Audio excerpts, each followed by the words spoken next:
Alright guys, quick update lang tayo dito sa price action nitong si BTC. Kasi ginawan ko to ng update 2 weeks ago, no? Ito. I just mentioned dito nitong diagonal support trend line na uptrend yung kanyang status. Tapos, we mentioned the stochastic before. Yun, pwede nyo panoorin to guys for ideas lang. Pero, right now, let's have an update dito, especially dun sa mga nagtatanong. Sana magkaroon kayo dito ng insights, no? So, BTC rallied ilang percent to from December. Like, we discussed before around like nasa 88 something, around this zone. So, 12%, no? Nagkaroon siya dito ng retest. Ito yung inaabangan natin na resistance area. Before pala tayo dito guys magsimula, no? Kung hindi nyo pa na-like tong video na ito, if you find this interesting, please like this video first and subscribe nyo yung YouTube channel natin. Turn on the bell icon para ma-notify kayo dito sa mga updates natin na ginagawa sa ating YouTube channel guys. December last year, 2025, I discuss yung probability scenario for the price action itong si BTC. This is on the daily basis, daily time frame. As per checking dito, ito yung chart niya, no? I mentioned doon nung uptrend trend line niya. Ayan. Tapos we can see a consolidation sa 4 hours time frame. Balikan natin. Ayan, no? Isa din sa mga na-observe ko dito once na mabasag to, pwede siyang tumuloy-tuloy sa upside. So, it happened. And then, price rally sa upside. Pero, isa sa mga tinitingnan ko dito, balik tayo sa daily, is that huge confirmations ng buyer siguro dito kapag nabasag niya yung 100, no? Like psychological resistance kasi yan. Buyers comes in kapag above 100k yung price action. Pero hindi nyo ba guys napapansin na mas okay, in my own opinion, if ever na na-observe mo yung consolidation, no? So, balikan natin itong hi guys, today pag-uusapan. Yan yung video natin during that time. And then, ayan, nasa 88-100 yung price action.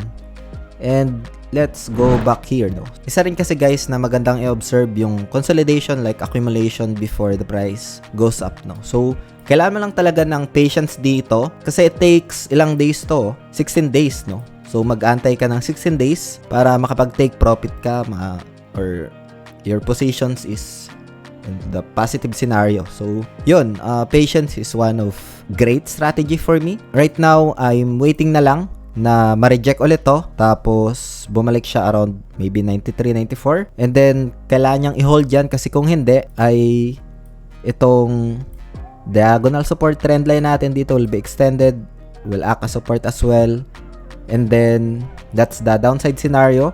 Kapag magkaroon ulit dito ng pagbagsak, i-retest niya ulit yung 80k zone, and yan yung pinaka downside scenario ko dito, no?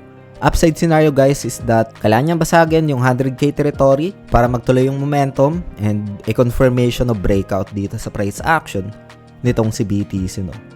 So all time high pa rin niya is around 125k. Yan yung zone na yan. And yeah, pwede niyo panoorin guys yung video natin na ginawa noong last year, no? Kasi I just observed as well the price action ng gold as well as this one.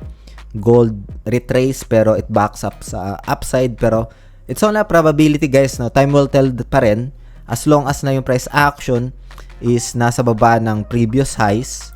Like for example, pwede pa rin tayo maglagay dyan ng Feb retracement and then yung mga 0.618 and then yung 0.5, no? Kasi that will act as take profits a resistance zone, no? So yun, yun yung isa sa mga idea natin dito, a quick update lang, and I just highlight yung patience dito nga guys, no? And experience is very important as well.